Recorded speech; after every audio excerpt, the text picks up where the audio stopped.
صلی اللہ علیہ وسلم والے حضرت صلی اللہ تعالیٰ وہ کہتے ہیں کہ قال رسول اللہ صلی اللہ علیہ وسلم، اللہ کے رسول صلی اللہ علیہ وسلم ارشاد فرمایا کہ ان شیطان یجری، شیطان دوڑتا ہے، اس طرح دوڑتا پھرتا ہے انسان کے اندر مجرد میں، جیسے رگوں میں خون دوڑتا ہے۔ اس میں حضور صلی اللہ علیہ وسلم نے ایک بات بتائی کہ شیطان وسوسہ بھی ڈالتا ہے اور ایسا دوڑتا ہے جیسے خون رگ کے اندر چالو ہی رہتا ہے پورے دن، خون بند ہو جائے تو پھر آدمی نہیں رہتا ہے۔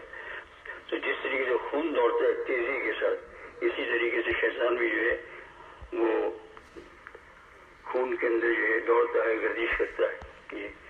انسان کو بہکانے کی کامل قدرت اللہ جل شانہ نے اس کو دی، اس نے مانگی تو، اور یہی نہیں کہ ظاہر میں جو انسان گناہ کرتا ہے اس کو شیطان بگاڑتا، وہ تو ہے ہی ہے، لیکن اس طریقے سے جیسے خون چھپا ہوا ہے بدن کے اندر نظر نہیں آتا ہے، کہیں کٹ جائے وہ نکل جائے تو اور بات ہے، لیکن خون دوڑتا ہے۔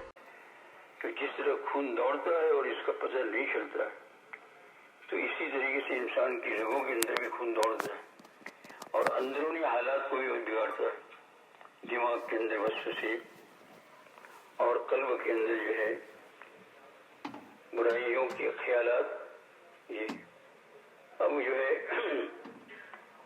اس میں ہمیں یہ بتایا گیا کہ جب بھی کوئی برا خیال آئے تو اس وقت فوراً حق تعالیٰ جل شانہ سے مدد کرنا مانگنا چاہیے۔ اللہم عاصمنی من الشیطان، یہ حدیث پاک میں آتا ہے، اور یہ نہیں آتا ہے، اتنا یاد نہیں رہتا ہے تو یوں کہہ دے کہ اللہ تعالیٰ شیطان سے میری حفاظت فرما۔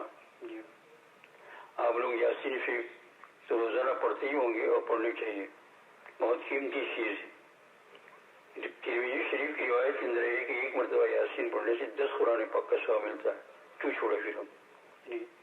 اس لیے رمضان مبارک میں بھی جو ختم کرتے ہیں خوب کرو جتنا ہو، لیکن ایک مرتبہ یاسین شریف ضرور پڑھ لو، پھر بعد جہاں سے آپ کو پڑھنا ہے جو آپ کی تلاوت چل رہی ہے وہ چلائے، لیکن ایک مرتبہ یاسین شریف ضرور پڑھ لینا چاہیے، رمضان میں چھوڑنا نہیں چاہیے۔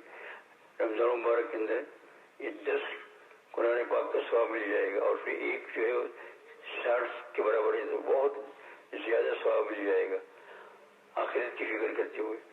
تو یہ جو ہے اس میں یاسین شریف بھی پڑھو، تو اس میں ایک جگہ پر آتا ہے ان شیطان لکم عدو مبین، شیطان تمہارا کھلا دشمن ہے۔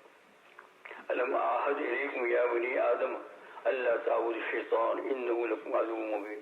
الم اعہد، کیا میں نے نہیں بتایا کہ شیطان تمہارا دشمن ہے؟ تو جب یاسین شریف کے اندر اس آیت پر پہنچو الم اعہد الیکم یا بنی آدم اللہ تعبدوا الشیطان ان الشیطان لکم عدو، ہاتھ اٹھا، اور حدیث پاک کے الفاظ میں دعا کرے تو بہت اچھی ہے کہ اللہم عاصمنی من الشیطان۔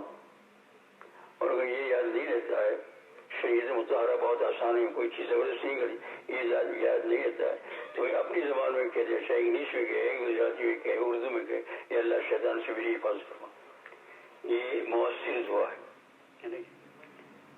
وہ بات پہلے بھی آپ سن چکے ہیں کہ کس طرح غور سے حضور صلی اللہ علیہ وسلم اعتکاف میں بیٹھے ہوئے تھے، رمضان مبارک کا مہینہ تھا، اور ہماری اماں جان حضور صلی اللہ علیہ پاک بیوی ام سلمہ رضی اللہ تعالی عنہا کو کچھ کام پڑ گیا تو مسجد میں ملنے کے لیے آئی کہ کچھ مشورہ کرنا ہو گھریلو معاملات میں۔ یہی سے مسئلہ نکالا ہے کہ اگر اعتکاف میں بیٹھے ہوئے آدمی کے ساتھ اس کی بیوی کو کوئی بہت ضروری بات پیش آ گئی تو نقاب ڈالتے ہوئے وہ مسجد میں آ سکتی ہے، اس کے گھر والوں کو بھی، کسی کو بھی، اماں جان ابا جان کی ممانعت نہیں ہے، ضروری کام ہے، کسی گھر کے کام ہم ضروری ہوتے ہیں، کوئی مشورہ کرنا ہوتا ہے، ٹیلیفون بات نہیں کرنا چاہتے ہیں تو آ سکتے ہیں، جواز ہے اس کا۔ کہ ہماری اماں آئی، کچھ دیر بات کی، مشورہ کر لیا، اس کے بعد جانے لگی تو حضور صلی اللہ علیہ وسلم ان کو پہلے بھی آئے کچھ حدیث پاک کا مفہوم میں بار بار سننا چاہیے، دروازے سے چھوڑنے کے لیے گئی مسجد۔ اور آپ جانتے ہیں کہ وہ زمانہ لائٹوں کا وغیرہ کا نہیں تھا، کچھ تاریخی بھی چینج تھوڑا نظر، تو آپ دروازے تک گئے، دروازے سے آگے نہیں ہے کہ اعتکاف میں تھے اور کمرہ مبارک سامنے ہی تھا، وہاں چھوڑ دیے اور درمیان میں راستہ ہو، تو 2 صحابی نکلے اور وہ بھی جانے لگے تو حضور صلی اللہ علیہ وسلم نے ان کو فرمایا الا رسلکما، اپنی جگہ پر تم دونوں تھیر جاؤ، یہاں کھڑا کر دیا ان کو. تو وہ ہمارے ادب کے کھڑے ہو گئے اور پھر کہا کہ تمہارا بچہ چیک کر لو، یہ تمہاری اماں ہے، یہ تمہاری اماں جان ہے، یعنی میرے گھر میں سے، یعنی ہم مسلمانوں کی ماں ہے، ام المومنین ہے، کوئی وہم نہ کرنا. تو صحابی خود کہتے ہیں ہم تو کام گئے ایسے دن کے اندر ہمارے جو ہے کہ آگے روشا ہو گیا کہ کیا ہم حضور صلی اللہ علیہ وسلم مختلف یہ خیال کر سکتے ہیں. آپ صلی اللہ علیہ وسلم کشف تو اولیاء کو ہوتا ہے، لیکن آپ صلی اللہ علیہ وسلم ظاہری بات بھی بالکل اللہ جل شاہ بتاتے ہیں.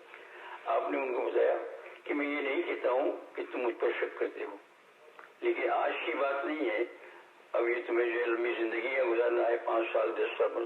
کسی وقت شیطان تمہارے پاس آیا، اس وقت آپ نے یہ فرمایا کہ ان شیطان یجری، یعنی انسان مجرد دم، انسان میں سب آ گئے، صحابہ سب اولیاء انسان کی رگ کے اندر جیسا خون دوڑتا ہے اسی طریقے سے شیطان. تو ابھی تو تم جو ہے میرے سامنے ہو، میں تمہارے سامنے ہوں، لیکن میرے چلے جانے کے بعد تم دنیا میں زندگی گزارو گے اور پھر شیطان تمہارے پاس آیا اور تمہاری خون کے اندر دوڑنے لگا اور تمہیں اگر غصہ ڈالا تو دائمی جہنمی بن جاؤ گے. ایسے سنت رسول اللہ صلی اللہ علیہ وسلم کے متعلق شبہ کرنا دائمی ہے. تو تمہیں اس دائمی جہنم سے بچانے کے لیے کہا کہ آج ہی تم چیک کر لو تاکہ کبھی بھی شیطان آئے تو تم اس کے واسطے میں نہیں آ سکتے. ایسے اب صحابہ کرام رضوان اللہ اجمعین کا یہ حال ہے تو پھر ہم تو بہت کم درجے کے لوگ ہیں، نہ ہم تابعین میں سے ہیں، نہ طبع تابعین میں سے ہیں، نہ اولیاء میں سے ہیں. ایک عام مسلمان ہی ہم لوگ. شیطان کس وقت آ کر ہمیں بہلا پستا جا سکتا ہے ذرا سی دیر کے اندر. حضور صلی اللہ علیہ وسلم کی شفقت ہی ہے نا. کوئی آپ میرے جیسا ہوتا تو یہ کہتا ہے چلو جانے دو، ہم تو صاف ہے نا، وہ کچھ بھی کرے. ارے ایسا نہیں، دوسروں کو بھی جہنم سے بچانے کا، عذاب سے بچانے کا. اسی لیے آیا آتا ہے اتقوا من مواضع التہم، تہمت کی جگہوں سے بچو. یعنی تم جو کام کرتے ہو صحیح ہے لیکن اس میں تہمت بھی آ سکتی ہے، تو اسی ایسی جگہ سے بچو. تو اب اس میں ایسا بڑا نہیں بننا چاہیے کہ میرا دل صاف ہے، میں نے کچھ نہیں کیا، میں نے وہ کرتا رہے. ایسے تم نے اس پر ظلم کیا راستہ شیطان کے ساتھ مل کر اس پر ظلم کیا کہ راستہ. اس لیے میرے عزیز دوست یہ حدیث پاک ہمارے سامنے مثال ہونی چاہیے کہ کوئی بھی بات ایسی ہو کہ آپ کو لگتا ہو تو آپ کو ان کو بات صاف کر دینی چاہیے تاکہ وہ کیا ہو جائے، گناہوں سے بچ جائے. اور پھر یہ وسوسے میں داخل ہے، جیسے اس سے پہلے حدیث وسوسہ ہوئی وسوسہ جو ہے وہ عجیب طریقے سے ڈالتا ہے. جی نماز میں 2 جگہ پر آتا ہے، یوں تو ہر وقت رہتا ہے، 2 جگہ پر برابر. جانتے ہو کون سی 2 جگہ؟ ایک نماز میں اور ایک بیت الخلا میں. یہ 2 چیزیں آتی ہیں کتاب میں. ایک تو بیت الخلا کے اندر اور ایک نماز میں بھی چونکہ پڑھنا ہوتا ہے، چپ ہوتا ہے، ہمارا ذہن نہیں ہوتا ہے، بس وہ قسم کے وسیلے ڈالتا ہے. کبھی تو رکعت کو بھلا دیتا ہے، کبھی کیا کرتا ہے. اور پھر جو ہے بیت الخلا کے اندر بھی چپ رہتے ہیں اور حالت بھی عجیب ہوتی ہے. تو اس وقت یہ شیطان اپنا پورا کام کرتا ہے. اسی لیے اللہ پاک کی طرف سے شریعت مطہرہ نے یہ حکم دیا کہ بیت الخلا کے اندر جاؤ تو دروازے پر ٹھہرے ہو اور پڑھو اللہم انی اعوذ بک من الخبث والخبائث. خوب سے بھی پڑھ سکتے ہیں، بے کے اوپر جزم بھی، اور بے کے اوپر پیش بھی پڑھ سکتے ہیں. اللہم انی اعوذ بک من الخبث والخبائث، یعنی یہ سے برائیوں سے پناہ مانگ لو. اور پھر اندر میں جاؤ تو بھی کیسے جاؤ؟ فرمایا پہلے جو ہے وہ لیفٹ سائڈ کا پاؤں رکھو اور اس کے بعد جو ہے رائٹ سائڈ کا. تو انشاءاللہ تعالی شیطان کا دروازہ ہم نے کیا کر دیا؟ بند کر دیا. یہ ہمیشہ ہونا چاہیے، ایسی عادت ہونی چاہیے ہمیشہ. شیطان کا دروازہ ہم نے کیا کر دیا؟ بند کر دیا. اور پھر یہ کہ اگر شیطان وسوسہ ڈالتا رہے، اس کا علاج کچھ مت کرو. علاج جتنا کرو گے تو کیا ہو جائے گا؟ بڑھتا جائے گا. اس کا علاج کتنے مت کرو. میں نے پہلے بھی آپ کو بتایا تھا کہ جال، جتنا جال میں تڑپے گی مچھلی جتنے جال گھسے گا کھال کے اندر، آپ جتنا اس کو دور ہٹانے کی کوشش کرو گے اس کو مزہ آئے گا. کیا ہو جائے گا؟ مزہ. اور وہ بس اتنی سی بات ہے، اللہ کا نام لے لو کسی بھی لا حول ولا قوت الا باللہ. اور پھر اس چیز کا مراقبہ رکھو جو چیز حضور صلی اللہ علیہ وسلم نے صحابہ کو بتائی. صحابہ کرام نے یہی شکایت کی، یا رسول اللہ بہت برے خیال آتے ہیں. تو آپ نے یہ وہ پوچھا، سوال کیا خیالات آتے ہیں؟ وہ تو نہیں آپ نے پوچھا، لیکن یہ پوچھا کہ میں یہ پوچھتا ہوں تم کو رسول پاک صلی اللہ علیہ وسلم کہ یہ خیالات، یہ وسوسے جو تمہارے قلب کے اندر جو آ رہے ہیں شیطان کے سے، اس پر تم ناراض ہوتے ہو یا خوش یا لاتے ہو خود؟ تو فرمایا یا رسول اللہ پاک کی قسم ہم اس سے بہت ناراض، اتنے ناراض ہیں کہ چل کر کوئلہ ہو جائے ایسے خیالات سے۔ تو فرمایا پھر اس کا جواب یہ ہے کہ تم پکے مومن ہو، اس کا مراقبہ رکھو، انشاءاللہ بہت ہلکا ہو جائے گا معاملہ۔ اور علاج نہیں، یہ علاج جو حضور صاحب سے کہ شیطان جب ایسا کرتا ہے اور تمہیں بہت برا لگتا ہے تو تمہارے پکے مومن ہونے کی نشانی ہے، کیونکہ جو پکا مومن ہے اسی کو درد ہوتا ہے۔ اس لیے آپ دیکھ لو، جو آدمی دین میں ادھورا اور ناقص سے چلتا نہیں، نماز پڑھی نہ پڑھی، میرے دوست وہ دین کو بناؤ، اپنے اولادوں کو بھی بناؤ، خود بھی بناؤ، مسجد والے بناؤ، بہت ساری تکلیفوں سے بچ جاؤ گے۔ ہم لوگ ایسا دھیان رکھتے نہیں ہیں، پھر تکلیف اور مصیبت آ جاتی تب سوچتے ہیں اب پچھتائے کیا ہوا جب چڑیا چک گئی تھی۔ اپنے ساتھ رکھو۔ میں تو یہاں تک کہتا ہوں کہ اگر سفر میں بھی جاؤ، باہر بھی جاؤ، اپنے اولاد کو ساتھ لے جاؤ، اگر کوئی حرج نہ ہو تو، ہے نا، ساتھ لے جاؤ، خاص کر کے چھوٹی اولادوں کو۔ بڑے تو بڑے ہو گئے، وہ تو ہمارے ابا ہو گئے، بڑے تو کیا ہو گئے، ابا ہو گئے، وہ تو ہم کو لے جائیں گے، لیکن جو چھوٹی اولاد سے 10-12 سال کی، یعنی 6 سے کوئی کام نہ ہو، چل بیٹھو راستے میں، اس کے میز پر کھلایا پلایا، خوش رکھو اور اپنے ساتھ رکھو، یہ بہت بڑا فائدہ ہے۔ بے دین نہ بناؤ۔ جہاں اپنے اولاد کو چھوڑ دیا، رات کو کہاں جاتی ہے کہاں آتی ہے، کس طرح حق تعالیٰ جل شانہ آپ کی میری حفاظت فرمایا، اور یہ پہلے سے سوچنا چاہیے، بعد میں پھر سوچنے سے کچھ کام ہوتا نہیں۔ تو میں کہہ رہا ہوں، یہ کہہ رہا تھا کہ کوئی آدمی دین پر نہیں ہے، نماز پڑھی نہ پڑھی، ذکر کیا نہ کیا، اس کو وسوسے کم آتے ہیں۔ ایسے لوگوں کو علماء نے مسئلے بھی کم پوچھے، مجھے بھی، میرے پاس بھی کوئی آیا نہیں خاص، لیکن کن کو وسوسے زیادہ ہیں؟ جو نماز کے اندر پکے ہیں، روزے میں پکے ہیں، تلاوت قرآن میں پکے ہیں، اللہ کو یاد کرتے ہیں، اللہ سے محبت ہے، رسول پاک صلی اللہ علیہ وسلم۔ وسوسے کن کو آتے ہیں؟ ان کو آتے ہیں، عام لوگوں کو نہیں آتے۔ باہر لوگ جو فیس اینڈ چیپ کھا کر خوش ہے، بس ہے فیس کھا لی، ان کو وسوسے کیا ہے، وسوسے جانتے بھی نہیں، لیکن وسوسے کس آئے گا کہ پہلے سب میں نماز پڑھتا ہے تو تلاوت قرآن کرتا ہے، جو رات کو اور دن کو قرآن پاک کی تلاوت سورہ واقعہ یہ پڑھتا ہے، دین میں کہ دین کے اندر اس کی خوبی ہے، اسی کو وسیع۔ کیوں؟ اس لیے کہ جو باہر پھر رہا ہے وہ تو گمراہ ہو ہی گیا ہے۔ اب اس پہ شیطان کہتا ہے محنت کرنے کی ضرورت نہیں ہے، محنت کرنے کی کسی ضرورت ہے؟ یہ جو نمازی ہے وہ چور جو ہے کہاں گھستا ہے؟ جہاں مال و دولت ہمارے گھستا ہے، اور چور کو معلوم ہو جائے گا تو کوئی ہوتا ہے۔ امریکہ کسی وقت کسی نے واقعہ سنایا، کوئی نہیں سنایا تھا کہ ایک بڈھا جو تھا ایک گھر میں رہتا تھا، بڑے مکان بڑا تھا، اس کے پاس تھا کچھ نہیں، پڑے رہتے ہیں جیسا چور گھسے، کوئی ضرورت تلاش کیا، کچھ نہیں، اور وہ تو بیچارہ بیمار تھا تو بیدار ہی تھا۔ اس نے کہا بھائی تم لوگ کیوں آئے ہو؟ ادھر آؤ، ایسا کرو کہ مجھے بہت سگریٹ کی طرف ہے، اگر ایک آدھ پاکٹ کہیں سے مل جائے تو کلا کر دوں گی۔ وہ بھاگے، ہے نا۔ اس لیے چور کہاں گھستا ہے؟ جہاں مال دولت ہو، اور جہاں مال دولت نہیں ہوتی وہاں چور گھستا نہیں۔ تو جس کے پاس مال دولت یعنی دین کا جوہر ہوتا ہے، نماز روزہ تلاوت اللہ کی یاد ذکر اذکار، تو شیطان کہاں جاتا ہے؟ وہیں جاتا ہے۔ ہاں بیٹھے بیٹھے تعلیم ہو رہی ہے، اب شیطان آ گیا، دکھا یہ نیک کام میں بیٹھے ہیں تو شیطان آ گیا، تو آہستہ سے کیا کرتے ہیں؟ نیک کام کراتا ہے کہ نیک کام کر، تو نیک کام میں کیا کرتے ہیں؟ مسجد کے اندر تنکا پڑا ہوا اس کو اٹھاتا ہے، یہ شروع ہوا شیطان کا کام۔ جو میں نہیں میرے بھائی جو دوست سمجھو، یہ شریعت باریک بھی ہے، کچھ سمجھنا ہی پڑے گا، ہے نا۔ تو خاص اہل اللہ اس کو سمجھاتے ہیں، اللہ کے بندے جو خاص ہوتے ہیں، تین کے اٹھایا اور جیب میں ڈالا، سمجھا کہ میں نے ثواب کمایا، اب ذہن چلا، اب ادھر ادھر دکھا شیطان نے لگ کر دی۔ اور اگر بیٹھا ہی رہتا ہے، جیسا کہ جمعہ کی نماز کے خطبے کے وقت بتایا ہے کہ کسی کو یوں کہنا بھی گناہ ہے کہ شروع مت کر، یہ بھی گناہ ہے، بولنا نہیں، بالکل نہیں، جو کچھ کرنا نہیں، دھکا لگا کر اس کو خاموش کرنا، یہ بھی گناہ ہے، کیونکہ شیطان یہاں سے کیا لے جائے گا؟ مسجد سے باہر لے جائے گا۔ یہ اس طریقے سے یہ شیطان کی چیزیں جو ہے بڑی باریک، نفس اور شیطان، اس میں شیطان بڑا بدماش ہے نا۔ شیطان کیا ہے؟ بڑا بدماش ہے۔ کوئی پہلے اچھا کام کراتا ہے، اس کے بعد پھر نیک کام کراتا ہے۔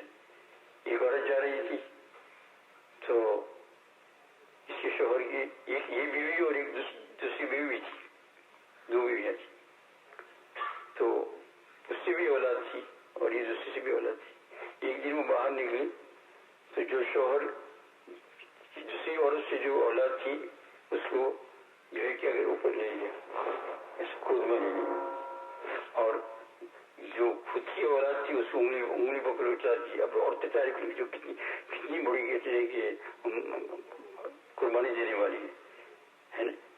اپنی اولاد کو تو چلاتی ہے اور اس کی اولاد کو کیا کر دیتی ہے. فرمایا شیطان کون سمجھے گا. شیطان نے اس کے دل میں یہ برائی ڈالی کہ جو لڑکا چھوٹا چلتا ہے وہ اچھا لگتا ہے اور جو گود میں ہوتا ہے وہ کم درجے کا ہوتا ہے تو اس کو گود میں لے لیا تاکہ وہ اس کو دیکھے اور وہ چلتا ہے اس کو. شیطان میرے عزیز دوست اور بزرگوں بہت ہی ہے نا. میں آپ کو کیا کہوں آپ بات سنو گے تو حیران رہ جاؤ گے. اللہ ہی سے مدد مانگنے کا اللہ ہی سے. اور دوسری بات یہ ہے کہ جو شیطان کے جو علاج جاننے والے ہیں جو جانتے ہیں اس پر پورے ان کے پاس بیٹھا کرو تو آپ کو بتائیں گے.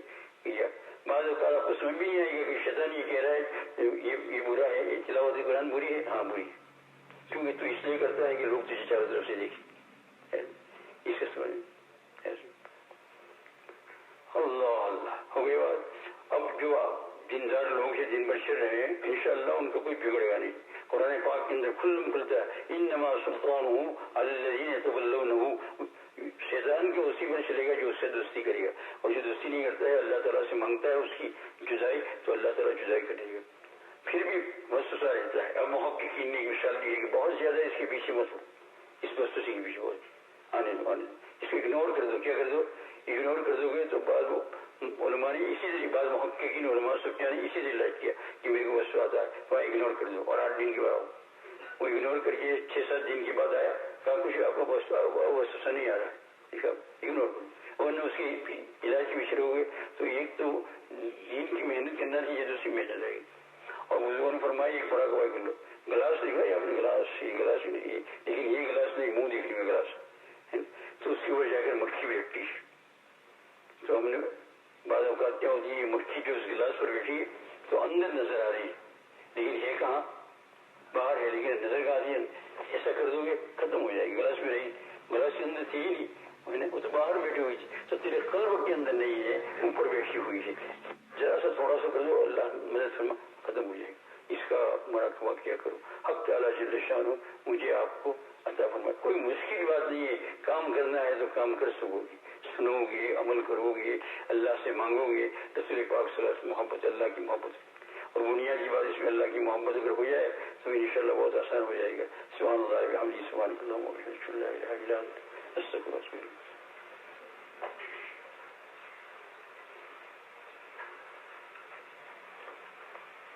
الحمد لله رب العالمين والصلاة والسلام على سيد الأنبياء والمرسلين. ربنا اغفر لنا ولإخواننا الذين سبقونا بالإيمان ولا تجعل في قلوبنا غلا للذين آمنوا ربنا إنك رؤوف رحيم. اللهم أنت ولينا في الدنيا والآخرة توفنا مسلما والحقنا بالصالحين. توفنا مسلما والحقنا بالصالحين. اللهم احينا مسلما ومتنا مسلما. رب ارحمهما كما ربياني صغيرا. رب ارحمهما كما ربياني صغيرا. ربنا ظلمنا أنفسنا وإن لم تغفر لنا وترحمنا لنكونن من الخاسرين. صلى الله على خير